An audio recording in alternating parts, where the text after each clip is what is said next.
ನಮಸ್ಕಾರ ಸ್ನೇಹಿತರೆ, ಅಮೋಘ ವರ್ಷ ಕೋಚಿಂಗ್ ಸೆಂಟರ್ ಯೂಟ್ಯೂಬ್ ಚಾನಲ್ಗೆ ನಿಮಗೆಲ್ಲ ಸ್ವಾಗತ. ಇವತ್ತಿನ ಪ್ರಮುಖವಾದಂತಹ ಕರೆಂಟ್ ಅಫೇರ್ಸ್ ಟಾಪಿಕ್ಸ್ಗಳನ್ನು ಡಿಸ್ಕಸ್ ಮಾಡೋಣ. ಈಗ ನಾವು ಡಿಸ್ಕಸ್ ಮಾಡ್ತಾ ಇರುವಂತಹ ನೋಟ್ಸ್ಗಳನ್ನು ಡೈರೆಕ್ಟಾಗಿ ಅಮೋಘ ವರ್ಷ ಟೆಲಿಗ್ರಾಮ್ ಚಾನಲ್ ಮೂಲಕ ಡೌನ್ಲೋಡ್ ಮಾಡ್ಕೋಬಹುದು. ಡಿಸ್ಕ್ರಿಪ್ಷನ್ ಬಾಕ್ಸ್ನಲ್ಲಿ ಚಾನಲ್ನ ಲಿಂಕನ್ನು ನೀಡಲಾಗಿದೆ. ಕಂಟೆಂಟನ್ನು ನಿಮ್ಮ ಎಲ್ಲ ಫ್ರೆಂಡ್ಸ್ಗಳ ಜೊತೆ ಶೇರ್ ಮಾಡಿ ಮತ್ತು ಹಿಂದಿನ 2 ದಿನಗಳಲ್ಲಿ ಡಿಸ್ಕಸ್ ಮಾಡದೇ ಉಳಿದಂತಹ ಎಲ್ಲ ಇನ್ಫಾರ್ಮೇಷನ್ಸ್ಗಳನ್ನು ಕವರ್ ಮಾಡಿಕೊಂಡು ಇವತ್ತಿನ ಡಿಸ್ಕಷನನ್ನು ಸ್ಟಾರ್ಟ್ ಮಾಡೋಣ. ಕಳೆದ ಸೆಷನ್ನಲ್ಲಿ ಈ ಅರಾವಳಿ ಪರ್ವತ ಶ್ರೇಣಿಯನ್ನು ಯಾವ ರಾಜ್ಯ ಹೊಂದಿಲ್ಲ ಅಂತ ಪ್ರಶ್ನೆಯನ್ನು ಕೇಳಲಾಗಿದೆ.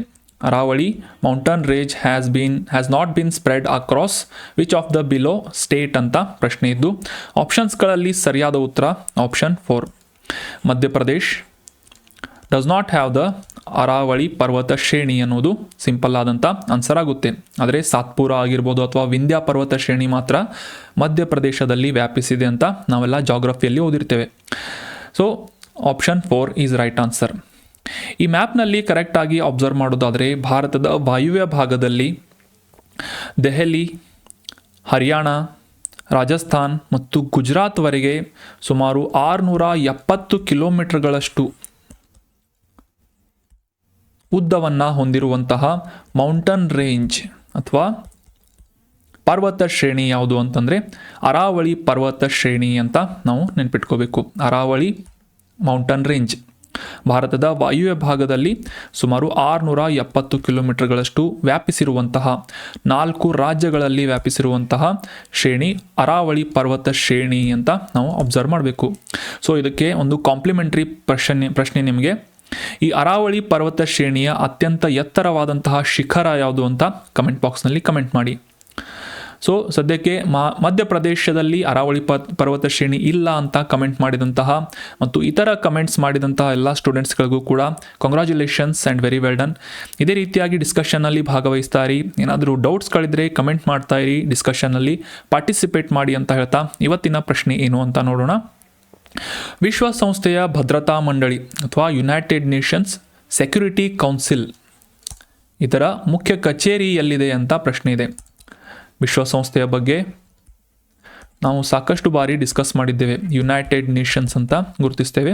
ಸೊ ಈ ಸೆಕ್ಯೂರಿಟಿ ಕೌನ್ಸಿಲ್ ಅಥವಾ ಭದ್ರತಾ ಮಂಡಳಿಯ ಹೆಡ್ ಕ್ವಾರ್ಟರ್ ಎಲ್ಲಿದೆ ಅಂತ ಗುರುತಿಸಿ ಕಮೆಂಟ್ ಬಾಕ್ಸ್ನಲ್ಲಿ ಕಮೆಂಟ್ ಮಾಡಿ.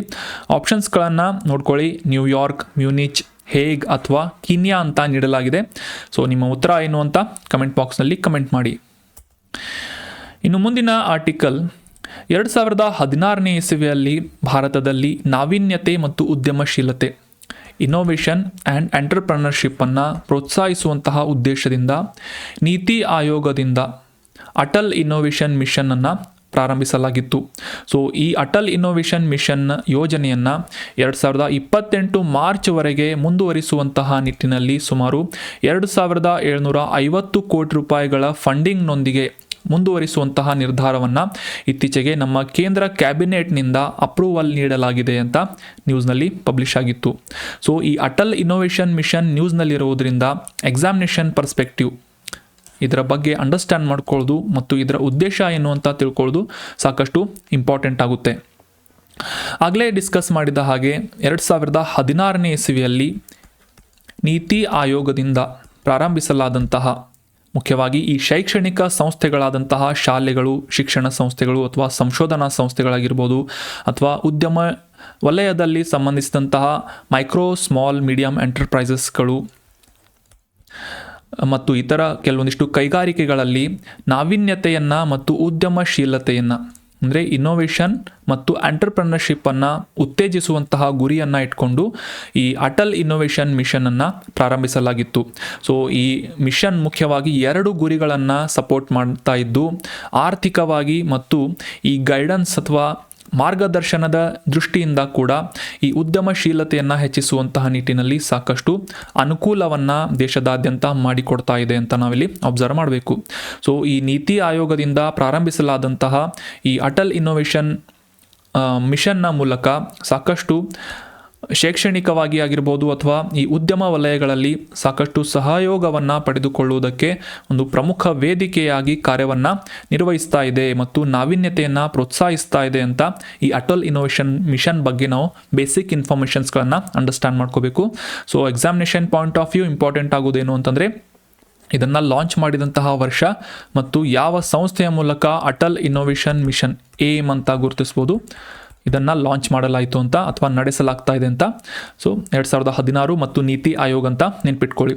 2028ನೇ ಇಸವಿಯವರೆಗೆ ಇದನ್ನು ಕಂಟಿನ್ಯೂ ಮಾಡುವಂತಹ ನಿರ್ಧಾರವನ್ನು ಇತ್ತೀಚೆಗೆ ಕೇಂದ್ರ ಕ್ಯಾಬಿನೆಟ್ನಿಂದ ಕೈಗೊಳ್ಳಲಾಗಿದೆ ಅಂತ ನಾವು ಅಬ್ಸರ್ವ್ ಮಾಡಿದ್ವಿ ಕಾಂಟೆಕ್ಸ್ಟನ್ನು. ಇನ್ನು ಇದು ಒಳಗೊಂಡಿರುವಂತಹ ಪ್ರಮುಖ 5 ಇನಿಷಿಯೇಟಿವ್ಗಳು ಯಾವುವು ಅಂತಂದರೆ ಅಟಲ್ ಇನ್ನೋವೇಷನ್ ಮಿಷನ್ನ ಅಡಿಯಲ್ಲಿ ಅಟಲ್ ಟಿಂಕರಿಂಗ್ ಲ್ಯಾಬ್ಸ್ಗಳನ್ನು ಅಂದರೆ ಲ್ಯಾಬ್ರೇಟರೀಸ್ಗಳನ್ನು ಈ ಶಾಲೆಗಳು ಕಾಲೇಜಸ್ಗಳಲ್ಲಿ ಪ್ರಾರಂಭಿಸಲಾಗಿತ್ತು. ಅದೇ ರೀತಿಯಾಗಿ ಈ ಅಟಲ್ ಇನ್ಕ್ಯೂಬೇಷನ್ ಸೆಂಟರ್ಗಳು ಅಂದರೆ ಇದು ಕೂಡ ಈ ಉದ್ಯಮ ವಲಯದಲ್ಲಿ ಏನಾದರೂ ಎಕ್ಸ್ಪೆರಿಮೆಂಟ್ಸ್ ಮಾಡಬೇಕು ಅಂತಂದರೆ ಈ ಸ್ಮಾಲ್ ಫಾರ್ಮ್ಯಾಟ್ನಲ್ಲಿ ಪ್ರೋಟೋಟೈಪ್ಸ್ಗಳನ್ನು ರೆಡಿ ಮಾಡಬೇಕು ಅಂತಂದರೆ ಈ ರೀತಿಯಾದಂತಹ ಒಂದು ಕೇಂದ್ರಗಳನ್ನು ಇನ್ಕ್ಯೂಬೇಷನ್ ಸೆಂಟರ್ಗಳು ಅಂತ ಕರೀತಾರೆ.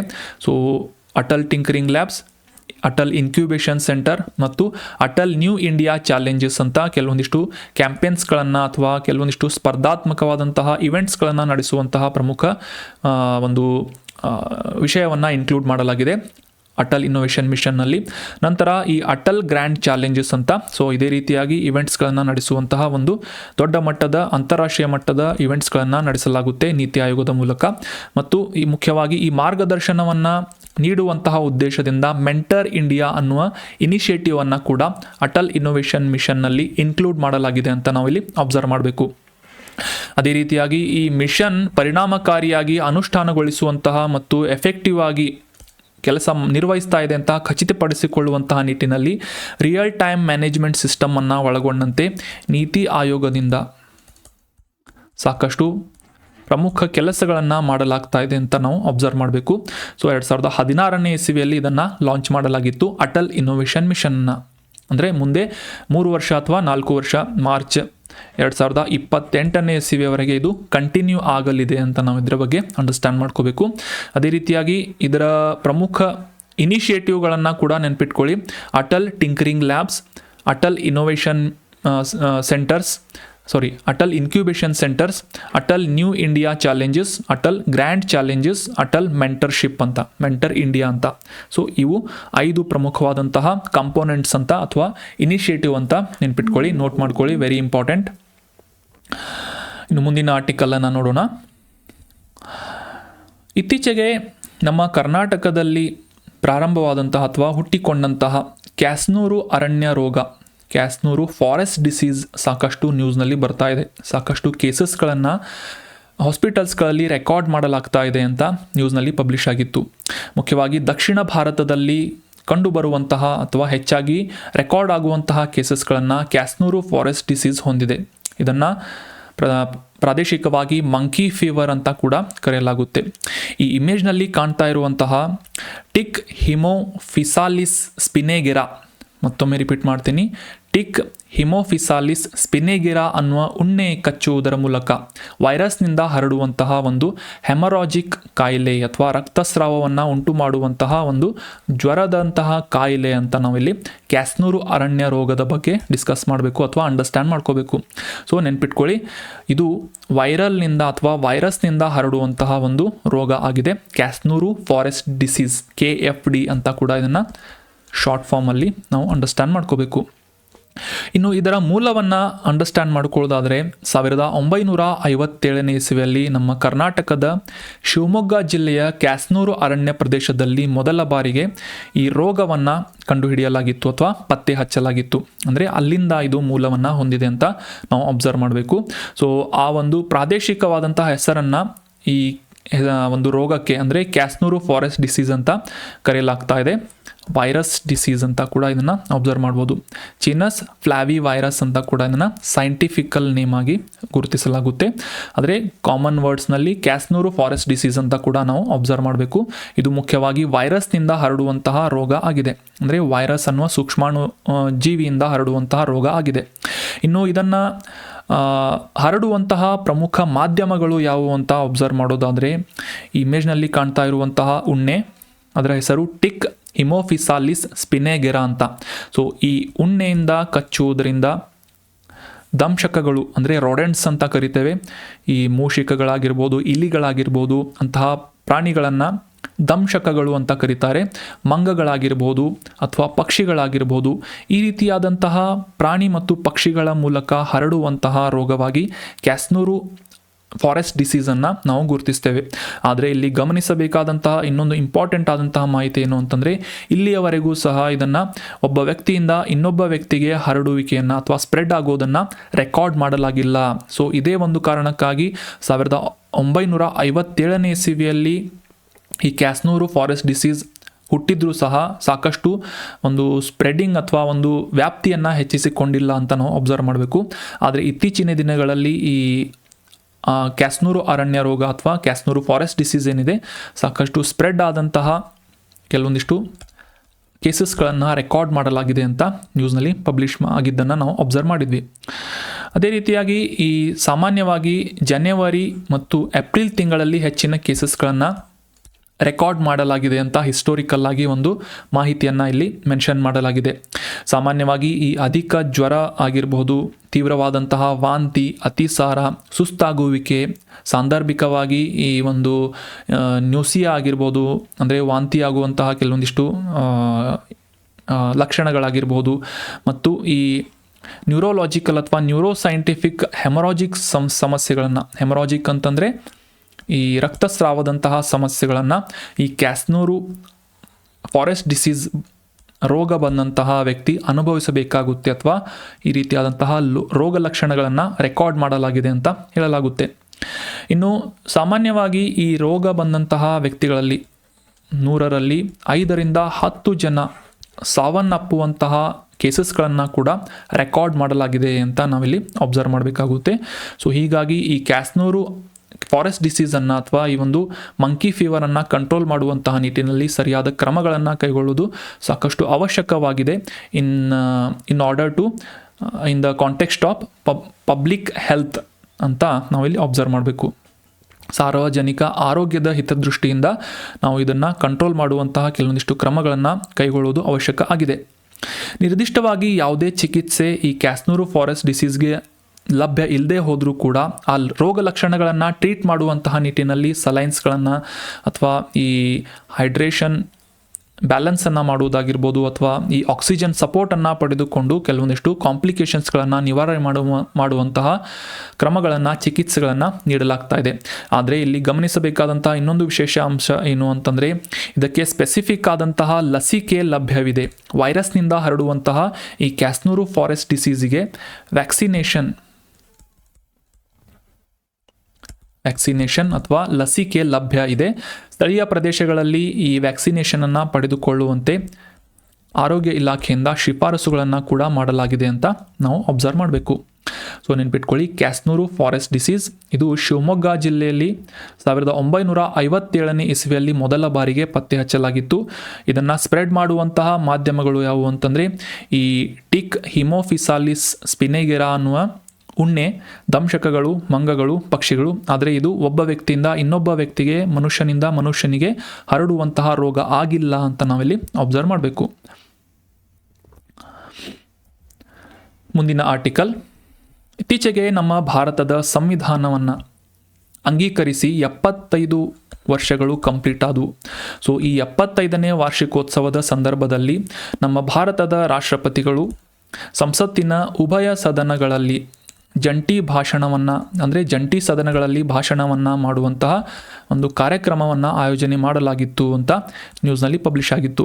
ಸೊ ಈ ಭಾರತದ 75ನೇ ಸಂವಿಧಾನಕ್ಕೆ ಸಂಬಂಧಪಟ್ಟಂತಹ ಕೆಲವೊಂದಿಷ್ಟು ಇಂಪಾರ್ಟೆಂಟ್ ಆದಂತಹ ಮಾಹಿತಿಗಳನ್ನು ನಾವು ರಿವೈಸ್ ಮಾಡ್ಕೊಳ್ಳೋಣ. ಹಿಸ್ಟೋರಿಕಲ್ ಫ್ಯಾಕ್ಟ್ಸ್ ಮತ್ತು ಈ Indian constitution point of view ಇದು ಸಾಕಷ್ಟು ಇಂಪಾರ್ಟೆಂಟ್ ಆಗುತ್ತೆ. ಯಾಕಂದರೆ 75ನೇ ವಾರ್ಷಿಕೋತ್ಸವವನ್ನು, ನಮ್ಮ ಸಂವಿಧಾನದ ವಾರ್ಷಿಕೋತ್ಸವವನ್ನು ಆಚರಿಸ್ತಾ ಇದ್ದೇವೆ ಅನ್ನೋದು ಇಂಪಾರ್ಟೆಂಟ್ ಆಗುತ್ತೆ. 1949 ನವೆಂಬರ್ 26ನೇ ತಾರೀಕಿನಂದು ನಮ್ಮ ಸಂವಿಧಾನವನ್ನು ಅಂಗೀಕರಿಸಲಾಗುತ್ತೆ. ಕಾನ್ಸ್ಟಿಟ್ಯೂಷನ್ ಅಸೆಂಬ್ಲಿಯಿಂದ ಸಾಕಷ್ಟು ದೀರ್ಘವಾದಂತಹ ಡಿಬೇಟನ್ನು ಮಾಡುವುದರ ಮೂಲಕ 1949 ನವೆಂಬರ್ 26ನೇ ತಾರೀಕಿನಂದು ನಮ್ಮ ಭಾರತದ ಸಂವಿಧಾನವನ್ನು ಅಂಗೀಕಾರ ಮಾಡಲಾಗುತ್ತೆ. ಸೊ ಅದು ಜಾರಿಗೊಂಡಂತಹ ದಿನವಾಗಿ ಜನವರಿ 26, 1950 ನಾವೆಲ್ಲ ಗಣರಾಜ್ಯೋತ್ಸವ ದಿನಾಚರಣೆ ಅಂತ ಆಚರಿಸ್ತೇವೆ. ಡಾಕ್ಟರ್ BR ಅಂಬೇಡ್ಕರ್ ಅವರು ಈ ಭಾರತದ ಸಂವಿಧಾನವನ್ನು ರಚಿಸುವಂತಹ ನಿಟ್ಟಿನಲ್ಲಿ ಅದರ ಒಂದು ನೇತೃತ್ವವನ್ನು ಡ್ರಾಫ್ಟಿಂಗ್ ಕಮಿಟಿಯ ಚೇರ್ಮನ್ ಆಗಿ ಕಾರ್ಯನಿರ್ವಹಿಸಿದಂತಹ ಮತ್ತು ಅವರು ಮುಖ್ಯವಾಗಿ ಈ ಭಾರತದ ನಾಗರಿಕರಿಗೆ ನ್ಯಾಯ, ಸ್ವತಂತ್ರ, ಸಮಾನತೆ ಮತ್ತು ಭ್ರಾತೃತ್ವವನ್ನು ಅಂದರೆ ಜಸ್ಟಿಸ್, ಫ್ರೀಡಮ್, ಈಕ್ವಾಲಿಟಿ ಆ್ಯಂಡ್ ಫ್ರ್ಯಾಟರ್ನಿಟಿ ಅನ್ನುವ ಈ ಪ್ರಮುಖ ಮೌಲ್ಯಗಳನ್ನು ಒತ್ತಿ ಹೇಳಿದರು ಮತ್ತು ಈ ರೀತಿಯಾದಂತಹ ಮೌಲ್ಯಗಳನ್ನು ಆಧರಿಸಿ ಈ ಕಾನ್ಸ್ಟಿಟ್ಯೂಷನನ್ನು ರಚನೆ ಮಾಡಿದರು ಅಂತ ನಾವೆಲ್ಲ ಅಬ್ಸರ್ವ್ ಮಾಡಬೇಕು. ಸೊ ಈ ರೀತಿಯಾದಂತಹ ವ್ಯಾಲ್ಯೂಸ್ಗಳನ್ನು ಅಥವಾ ಈ ಮೌಲ್ಯಗಳನ್ನು ಸ್ಮರಿಸುವಂತಹ ನಿಟ್ಟಿನಲ್ಲಿ ಮತ್ತು ಪ್ರೋತ್ಸಾಹಿಸಿ ಉತ್ತೇಜನ ನೀಡುವಂತಹ ಉದ್ದೇಶದಿಂದ ಡಾಕ್ಟರ್ BR ಅಂಬೇಡ್ಕರ್ ಅವರ 125ನೇ ಜನ್ಮದಿನವನ್ನು 2015ನೇ ಇಸವಿಯಲ್ಲಿ ಆಚರಣೆ ಮಾಡಲಾಗುತ್ತೆ. ಸೊ 2015ನೇ ಇಸವಿಯಿಂದ ನವೆಂಬರ್ 26 ವಾರ್ಷಿಕವಾಗಿ ಭಾರತದಾದ್ಯಂತ ಭಾರತದ ಸಂವಿಧಾನ ದಿನವನ್ನು ಕಾನ್ಸ್ಟಿಟ್ಯೂಷನ್ ಡೇಯನ್ನಾಗಿ ಆಚರಿಸಬೇಕು ಅಂತ ಸರ್ಕಾರದಿಂದ ಒಂದು ಅನುಮೋದನೆಯನ್ನು ಅಥವಾ ಅಧಿಕೃತವಾದಂತಹ ಒಂದು ಘೋಷಣೆಯನ್ನು ಮಾಡಲಾಗುತ್ತೆ. ಸೊ 2015ನೇ ಇಸವಿಯಿಂದ ನವೆಂಬರ್ 26ನೇ ತಾರೀಕನ್ನು ಪ್ರತಿ ವರ್ಷ ಭಾರತದ ಸಂವಿಧಾನ ದಿನ, ನ್ಯಾಷನಲ್ ಕಾನ್ಸ್ಟಿಟ್ಯೂಷನಲ್ ಡೇ ಅಂತ ಗುರುತಿಸಲಾಗುತ್ತೆ ಅಂತ ನಾವಿಲ್ಲಿ ಅಬ್ಸರ್ವ್ ಮಾಡಬೇಕು. ಇನ್ನು ಈ ಹಿಸ್ಟೋರಿಕಲ್ ಫ್ಯಾಕ್ಟ್ಸ್ಗಳನ್ನು ಅಂಡರ್ಸ್ಟ್ಯಾಂಡ್ ಮಾಡ್ಕೊಳ್ಳೋದಾದರೆ ನಮ್ಮ ಭಾರತದ ಸಂವಿಧಾನ ಯಾವಾಗ ಅದರ ಒಂದು ರಚನೆ ಪ್ರಾರಂಭವಾಗುತ್ತೆ ಅಂತಂದರೆ ನಮ್ಮ ಭಾರತ ಸ್ವತಂತ್ರ ಆಗುವುದಕ್ಕಿಂತ ಮುಂಚೆಯೇ 1946 ಡಿಸೆಂಬರ್ 6ನೇ ತಾರೀಕಿನಂದು ನಮ್ಮ ಭಾರತದ ಸಂವಿಧಾನ ಸಭೆಯನ್ನು, ಕಾನ್ಸ್ಟಿಟ್ಯೂಷನಲ್ ಅಸೆಂಬ್ಲಿಯನ್ನು ಫಾರ್ಮ್ ಮಾಡಲಾಗುತ್ತೆ ಅಥವಾ ರಚನೆ ಮಾಡಲಾಗುತ್ತೆ. ಸೊ ಇದರಲ್ಲಿ ಭಾರತದ ವಿಭಜನೆ ಆಗುವುದಕ್ಕಿಂತ ಮುಂಚೆ ಅಂದರೆ 1947ನೇ ಇಸವಿಯಲ್ಲಿ ಭಾರತದ ವಿಭಜನೆ ಆಗುವುದಕ್ಕಿಂತ ಮುಂಚೆ ಈ ಸಂವಿಧಾನ ಸಭೆಯಲ್ಲಿ 389 ಸದಸ್ಯರನ್ನು ಈ ಕಾನ್ಸ್ಟಿಟ್ಯೂಷನ್ ಅಸೆಂಬ್ಲಿ ಒಳಗೊಂಡಿತ್ತು. ಆದರೆ ಭಾರತ ಮತ್ತು ಪಾಕಿಸ್ತಾನಗಳು ವಿಭಜನೆ ಆದ ನಂತರ 299 ಜನರ ಈ ಕಾನ್ಸ್ಟಿಟ್ಯೂಷನ್ ಅಸೆಂಬ್ಲಿಯನ್ನು ಕಂಟಿನ್ಯೂ ಮಾಡಲಾಗುತ್ತೆ. ಇನ್ನು ಭಾರತದ ಸಂವಿಧಾನವನ್ನು ರಚನೆ ಮಾಡುವಂತಹ ಒಂದು ಕರಡು ಸಮಿತಿಯ ಡ್ರಾಫ್ಟಿಂಗ್ ಕಮಿಟಿ, ಕಾನ್ಸ್ಟಿಟ್ಯೂಷನ್ ಡ್ರಾಫ್ಟಿಂಗ್ ಕಮಿಟಿಯ ನೇತೃತ್ವವನ್ನು ಅಥವಾ ಅಧ್ಯಕ್ಷತೆಯನ್ನು ಡಾಕ್ಟರ್ BR ಅಂಬೇಡ್ಕರ್ ಅವರು ವಹಿಸಿರುತ್ತಾರೆ ಅಂತ ನಾವಿಲ್ಲಿ ಅಬ್ಸರ್ವ್ ಮಾಡಬೇಕು. ಸೊ ಇದೇ ರೀತಿಯಾಗಿ ಸುಮಾರು 13 ಸಮಿತಿಗಳನ್ನು ಬೇರೆ ಬೇರೆ ವಿಷಯಗಳಿಗೆ ಸಂಬಂಧಿಸಿದಂತೆ ಭಾರತದಲ್ಲಿ ರಚನೆ ಮಾಡಲಾಗುತ್ತೆ. 3 ವರ್ಷಗಳನ್ನು ತೆಗೆದುಕೊಳ್ಳುವುದರ ಮೂಲಕ ಸುಮಾರು 165 ದಿನಗಳ ಒಂದು ದೀರ್ಘವಾದಂತಹ ಡಿಬೇಟನ್ನು ಕಾನ್ಸ್ಟಿಟ್ಯೂಷನ್ ಅಸೆಂಬ್ಲಿಯಿಂದ ಮಾಡುವುದರ ಮೂಲಕ 1949 ನವೆಂಬರ್ 26ನೇ ತಾರೀಕಿನಂದು ಇದನ್ನು ಅಂಗೀಕಾರ ಮಾಡಲಾಗುತ್ತೆ ನಮ್ಮ ಭಾರತದ ಸಂವಿಧಾನವನ್ನು. ಆದರೆ ಅದು ಜಾರಿಗೊಂಡಂತಹ ಅಂದರೆ ಆಫಿಷಿಯಲ್ ಆಗಿ ಜಾರಿಗೊಂಡಂತಹ ವರ್ಷ ದಿನ ಯಾವುದು ಅಂತಂದರೆ 1950 ಜನವರಿ 26. ಜನವರಿ 26ನೇ ತಾರೀಕು ಏನಾಗುತ್ತೆ, ನಮ್ಮ ಭಾರತದ ಸಂವಿಧಾನ ಜಾರಿಗೊಳ್ಳುತ್ತೆ. ಇದರೊಂದಿಗೆ ನಮ್ಮ ಭಾರತವು ಕೂಡ ಒಂದು ರಿಪಬ್ಲಿಕ್ ನೇಷನ್ ಆಗಿ ಅಥವಾ ಗಣರಾಜ್ಯ ದೇಶವಾಗಿ ಗುರುತಿಸಿಕೊಳ್ಳುತ್ತೆ. ಜಾಗತಿಕವಾಗಿ ಒಂದು ದೊಡ್ಡ ಗಣರಾಜ್ಯವಾಗಿ ಗುರುತಿಸಿಕೊಳ್ಳುತ್ತೆ ಅಂತ ನಾವು ಅಬ್ಸರ್ವ್ ಮಾಡಬೇಕು.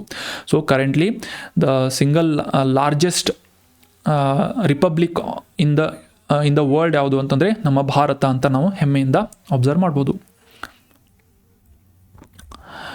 ಇನ್ನು ಮುಂದಿನ ಆರ್ಟಿಕಲ್, ನಮ್ಮ ಭಾರತದಲ್ಲಿ ಈ ಶಿಕ್ಷಣ ಸಂಸ್ಥೆಗಳಲ್ಲಿ ಓದ್ತಾ ಇರುವಂತಹ ವಿದ್ಯಾರ್ಥಿಗಳಾಗಿರ್ಬೋದು ಅಥವಾ ಸಂಶೋಧಕರಾಗಿರ್ಬೋದು ಅಥವಾ ಈ ಟೀಚರ್ಸ್ಗಳು ಅಂದರೆ ಶಿಕ್ಷಕರಾಗಿರ್ಬೋದು, ಅವರು ಯಾವುದೇ ಒಂದು ವಿಷಯದ ಬಗ್ಗೆ ಹೆಚ್ಚಿನ ಒಂದು ರಿಸರ್ಚನ್ನು ನಡೆಸಬೇಕು ಅಥವಾ ಸಂಶೋಧನೆಯನ್ನು ನಡೆಸಬೇಕು ಅಂತಂದರೆ ಸಾಕಷ್ಟು ದೊಡ್ಡ ಪ್ರಮಾಣದ ಡೇಟಾವನ್ನು ಅಥವಾ ಮಾಹಿತಿಯನ್ನು ರಿಸರ್ಚ್ ಮಾಡಬೇಕಾಗುತ್ತೆ, ಅವುಗಳನ್ನು ಓದಬೇಕಾಗುತ್ತೆ.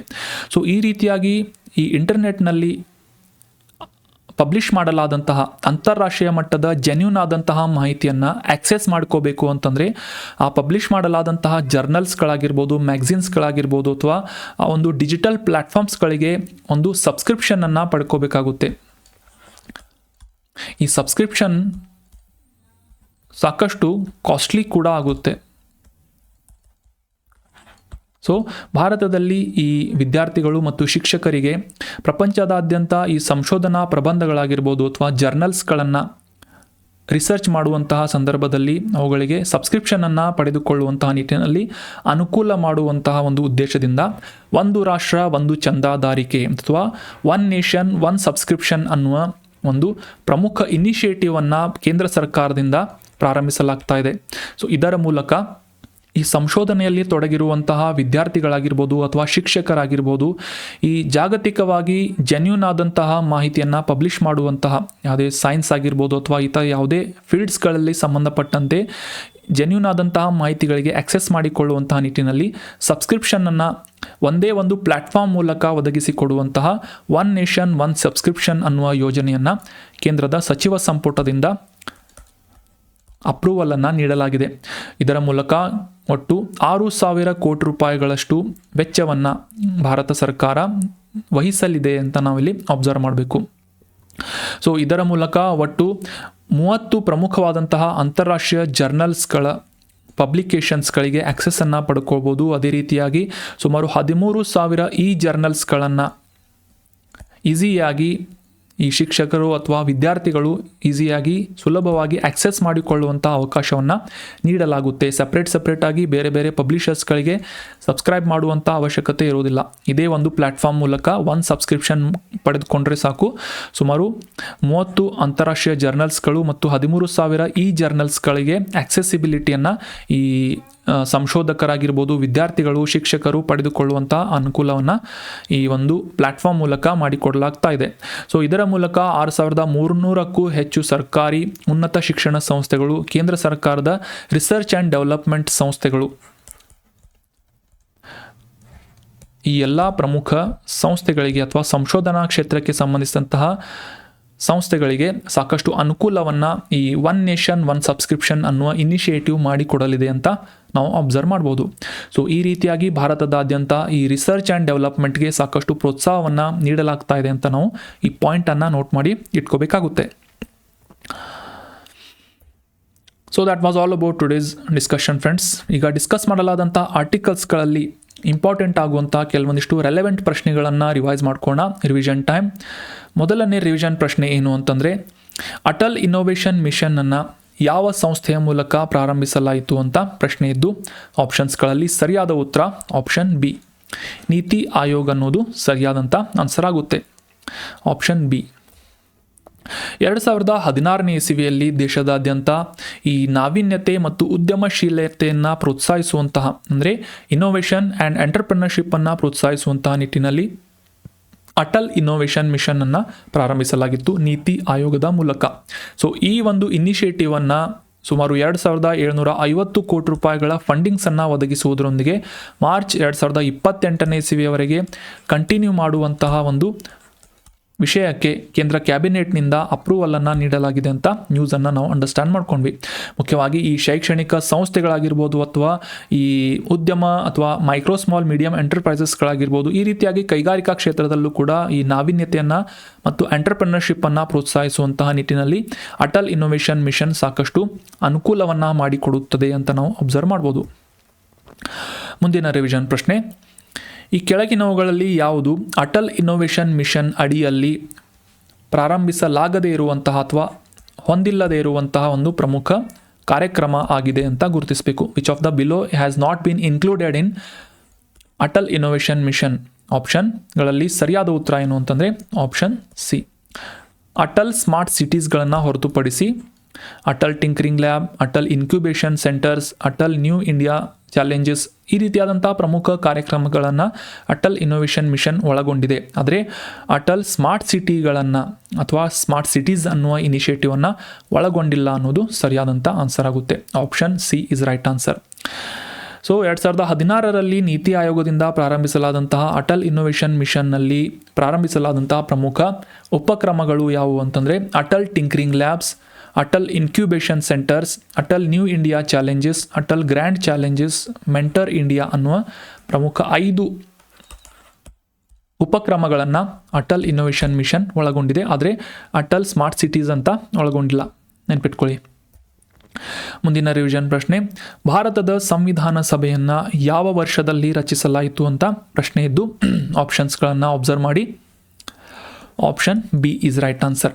ಭಾರತ ಸ್ವತಂತ್ರಗೊಳ್ಳುವುದಕ್ಕಿಂತ ಮುಂಚೆಯೇ ಭಾರತದ ಕಾನ್ಸ್ಟಿಟ್ಯೂಷನ್ ಅಸೆಂಬ್ಲಿಯನ್ನು ಸ್ಥಾಪನೆ ಮಾಡಲಾಗಿತ್ತು 1946 ಡಿಸೆಂಬರ್ 6. ಮುಂದಿನ ರಿವಿಷನ್ ಪ್ರಶ್ನೆ, ಭಾರತೀಯ ಸಂವಿಧಾನವು ತನ್ನ ನಾಗರಿಕರಿಗೆ ಈ ಕೆಳಗಿನ ಯಾವ ತತ್ವಗಳನ್ನು ಖಾತ್ರಿಪಡಿಸುವಂತಹ ಗುರಿಯನ್ನು ಹೊಂದಿದೆ ಅಂತ ಗುರುತಿಸಬೇಕು. ಸೊ ಆಪ್ಷನ್ಸ್ಗಳಲ್ಲಿ ಸರಿಯಾದ ಉತ್ತರ ಏನು ಅಂತಂದರೆ ಆಪ್ಷನ್ ಬಿ, ನ್ಯಾಯ, ಸ್ವಾತಂತ್ರ್ಯ, ಸಮಾನತೆ ಮತ್ತು ಭ್ರಾತೃತ್ವ, ಜಸ್ಟಿಸ್, ಫ್ರೀಡಮ್, ಈಕ್ವಾಲಿಟಿ ಆ್ಯಂಡ್ ಫ್ರ್ಯಾಟರ್ನಿಟಿ ಅನ್ನುವ ಪ್ರಮುಖ ಮೌಲ್ಯಗಳನ್ನು ನಮ್ಮ ಭಾರತದ ಸಂವಿಧಾನದ ಮೂಲಕ ನಾಗರಿಕರು ಪಡೆದುಕೊಳ್ಳುತ್ತಾರೆ, ಹಕ್ಕನ್ನು ಪಡೆದುಕೊಳ್ಳುತ್ತಾರೆ ಅಂತ ನಾವಿಲ್ಲಿ ಅಬ್ಸರ್ವ್ ಮಾಡ್ಬೋದು. 1949 ನವೆಂಬರ್ 26ನೇ ತಾರೀಕಿನಂದು ನಮ್ಮ ಭಾರತದ ಸಂವಿಧಾನವನ್ನು ಕಾನ್ಸ್ಟಿಟ್ಯೂಯಂಟ್ ಅಸೆಂಬ್ಲಿ ಅಥವಾ ಸಂವಿಧಾನ ಸಭೆಯ ಮೂಲಕ ಅಂಗೀಕಾರ ಮಾಡಲಾಗುತ್ತೆ. ಈಗ ಇತ್ತೀಚೆಗೆ 75ನೇ ವಾರ್ಷಿಕೋತ್ಸವವನ್ನು ಆಚರಿಸಲಾಯಿತು ಅಂತ ನಾವು ಅಂಡರ್ಸ್ಟ್ಯಾಂಡ್ ಮಾಡ್ಕೊಂಡ್ವಿ. ಈ ಭಾರತದ ನಾಗರಿಕರಿಗೆ ನ್ಯಾಯ, ಸ್ವಾತಂತ್ರ್ಯ, ಸಮಾನತೆ, ಭ್ರಾತೃತ್ವದಂತಹ ಮೌಲ್ಯಗಳನ್ನು